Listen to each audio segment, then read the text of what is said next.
Good morning, Chevra. Today is the 22nd day, the 23rd day of Teves, and we are beginning a new chapter, chapter 15 in Tanya. To serve or not to serve is one's divine service, hard work, requiring exertion and personal sacrifice, or does it come easily as second nature? For some people it's easy, and for some people it's very difficult every day. Okay, that's the challenge. Where are you? Where do you fall into that spectrum? Is it easy, Steve, or is it difficult? Okay, it's good. So you're a real Bainani. In today's lesson, have a good day. Thank you, Steve. In today's lesson, the Bainani is called an Ovid Elikim, one who serves God because of his constant battle. Tzaddik also serves God, but he doesn't have that battle. Perek Vav, chapter 15. So in the previous chapters, the Alter Rebbe discusses the difference between Tzaddikim and Bainani. The Tzaddik has no evil inclination. And since there's no longer any evil in his own soul, he doesn't have an attraction for evil. There's no ongoing battle, there's no fight. But the Bainani, the evil remains strong, and every single day he has desires, temptations, all sorts of challenges. He fights them, and life is tough, but he overcomes. So now we're going to understand the pasuk. Now we're going to see the difference between a righteous man and a not righteous man. A rasha, a wicked one. And we're going to see the difference between him who serves Hashem and he who doesn't serve Hashem. So the Talmud raises a question. The Gemara asks, the term righteous man, tzaddik, is identical with him who serves Hashem, and the wicked man is obviously one who doesn't serve Hashem. So why does it have to repeat this? So the Gemara answers, both him who serves Hashem and him who doesn't serve Hashem, these are fully righteous people. Yet one who reviews his studies 100 times cannot compare to the one who studies 101 times. Basically, if somebody does, in the olden days, everybody used to review the Gemara 100 times. If you said to somebody, by the way, I reviewed my studies 100 times, everyone would say, so what? Everybody does. It would be like no big deal. It would be like saying, yeah, I put on tefillin every day. Yeah, everybody puts on tefillin every day. Yeah, but I spent an hour davening from 8 o'clock till 9 after everybody left. Oh, wow. After everyone left, you stayed an extra 15 minutes? That's a whole different ballgame. The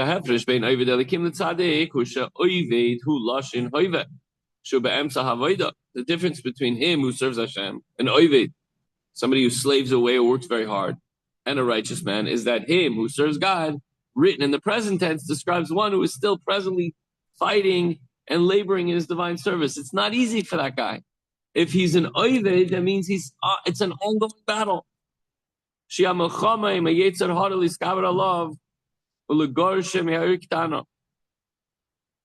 His service is a constant struggle against the evil which is within him. And he wins. He overpowers him every day, every moment of every single day. All the thoughts that go through his head, he pushes them out. All the words that he wants to say, he holds himself back. And certainly the action. The evil does not invest itself. It doesn't get settled in his body. He's in constant struggle and battle with his Yetzer Hara, which takes a lot of effort and toil. He's working on it every day. Every time he davens, he's struggling to focus and concentrate on the words and to dedicate himself to Hashem. This is the Bainani. And not just, of course, during davening. Davening is probably the easiest time. You're wearing your tefillin, your talis, you're in shul. It's quiet, it's beautiful. You're saying Baruch and Amen and Kedusha and hearing Kriyas Torah. But when he goes out into the world, the fight gets even stronger. By the tzaddik, he's certainly called an Eved Hashem, but the title is not merely a description of one's active role. It's one who serves. What does that mean? If somebody's a wise person, we say he's a wise person. It doesn't have to be ongoing learning and studying and sharing his wisdom. Everybody knows that this person is a wise person. A melech, everybody knows he's the king. He was chosen as the king, or he was the son of the previous king, and that's it. You don't have to do much to earn that title. Once he has it, It's ongoing. The Beinoni is an ongoing struggle every single moment. If he falls and he succumbs to his Yetzer Hara's attack, he wouldn't be a Beinoni anymore. What would he be? A Rasha. He'd fall off the wagon. And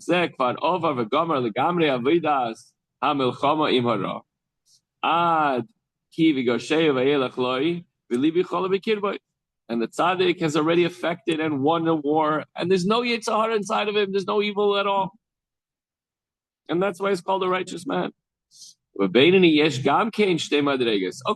so now we established that the Beinoni is always struggling and is always going to struggle. So he's called a servant that's always in the service. He's always working on. He's in the thick of it. He's in the battle.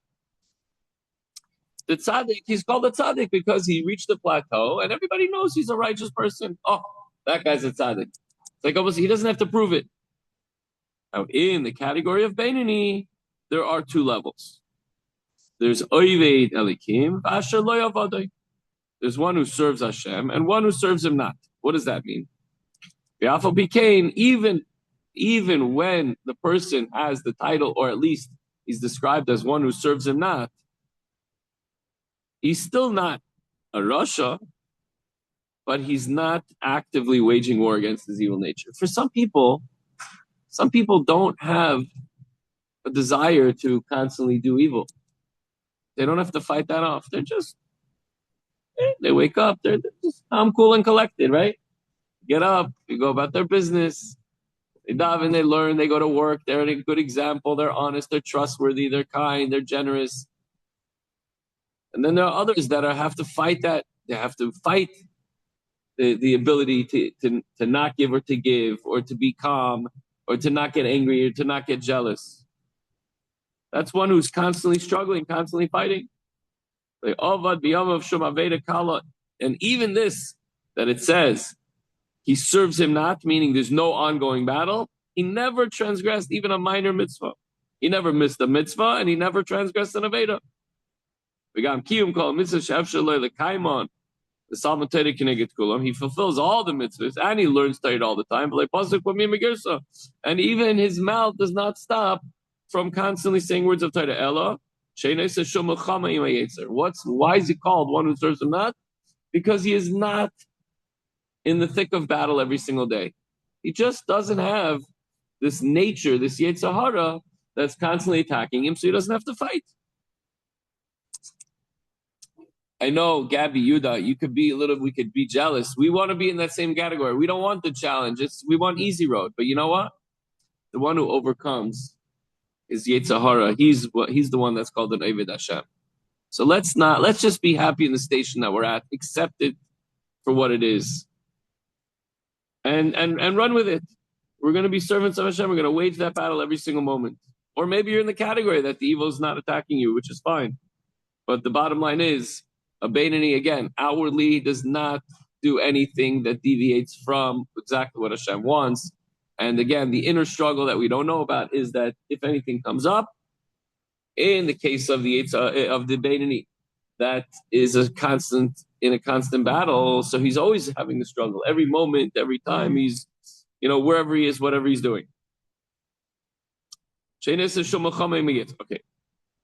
So the one who is not battling his Yetzer Hara, he doesn't have to fight or win. He doesn't have to beat him because he's not really attacking him. So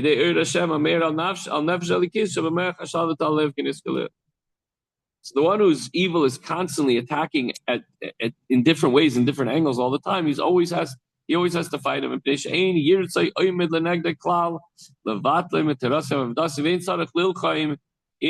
So there's a type of person, good guy, still not on the level of a tzaddik, but he just doesn't have a Yetzer Hara that constantly battles him and steers him away from learning Torah.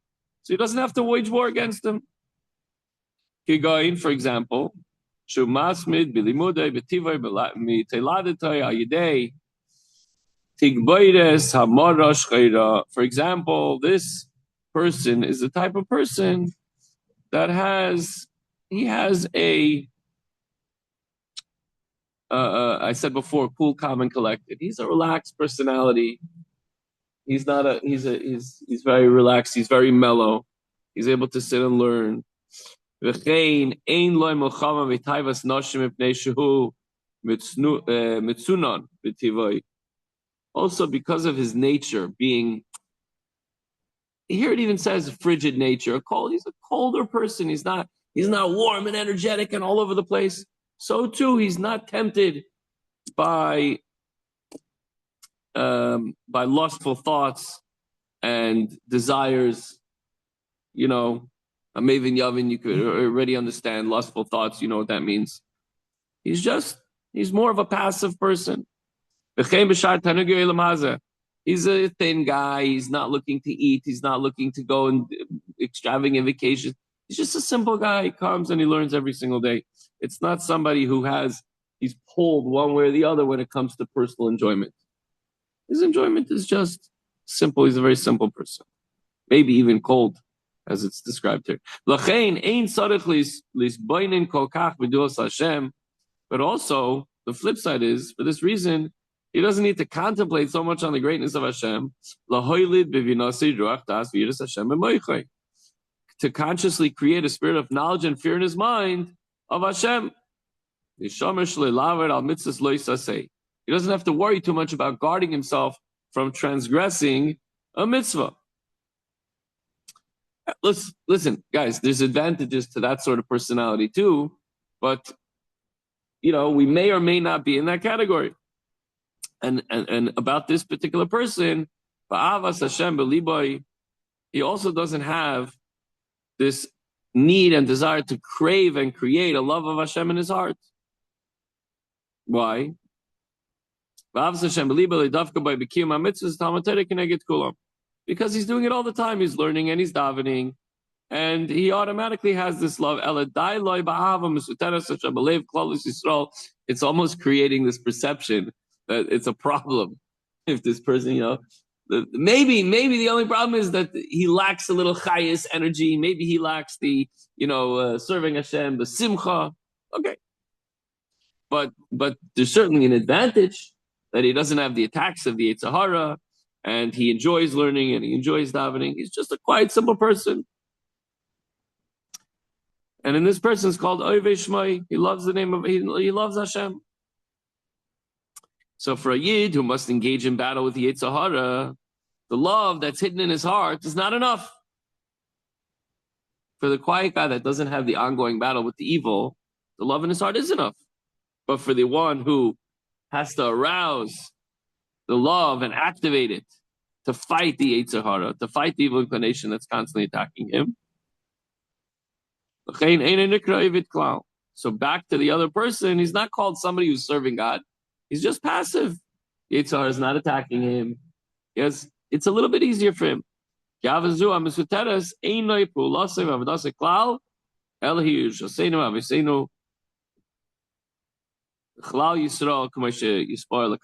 with this person, he's relying on the inheritance from our forefathers, Avraham, Yitzchak, and Yaakov. They passed down the love of Hashem. So there's not much work to do. It's in him. He wants to do it. Maybe he's not as enthusiastic as the fiery person, but he also doesn't have the Yetzer Hara to contend with as much. It's there, but it's not battling him constantly and bothering him constantly. But there's little things that make him happy, and that's it. So this Alter Rebbe concluded the thought that within the level of Beinoni, there are two subcategories. So this is the two subcategories. One who serves Hashem, that means he's in constant battle. And one who serves him not means the Beinoni, who doesn't have such an active rasha, Yetzer Hara, because he's more of a subdued person and everything is just simple and quiet and cold.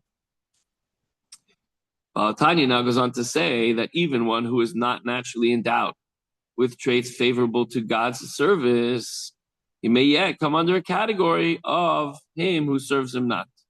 So even somebody who's not being attacked constantly, even somebody who is being attacked constantly by the Yetzer Hara, he might still be in the category of one who serves him. Now let's see what this means. So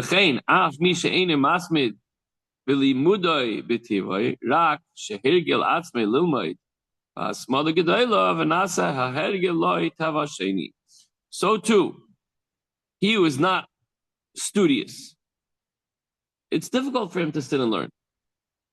But he has accustomed himself to do so every single day. He sits down and he opens up a sefer, and then it becomes a habit. It becomes second nature. He can't imagine missing a shir. He can't imagine not learning today. It becomes second nature to him.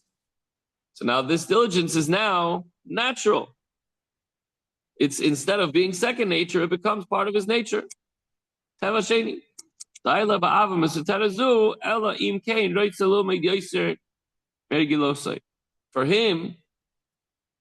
him, too, the hidden love of Hashem is now sufficient unless he wishes to study more. And we're going to study tomorrow. We're going to learn tomorrow how we mentioned earlier that if a person learns 100 times, today it's a big deal. But back in the day, especially in the days of the Gemara, or even, before the days of the Gemara, where everybody knew the whole Torah because they had to pass that on to their children. Before it was written down, right? The Torah Sheba'al Peh, that's why it's called Torah Sheba'al Peh. The oral Torah was specifically not written down. So everyone would review it 100 times and then would be able to teach it to their children. And the children would review it 100 times. Everybody knew the Torah by heart. That's why it was Torah Sheba'al Peh. And if you did it 100 times, it was no brainer. Everybody did that. But if you did it 101 times, you go, whoa, that's already above and beyond.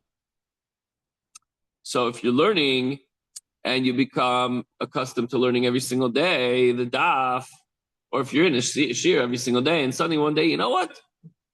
I'm going to learn 2 dafim today. Whoa, unbelievable. I'm going to learn a little bit extra. After the shir, I'm going to chazer it over by myself. I'm going to review it. So too, this person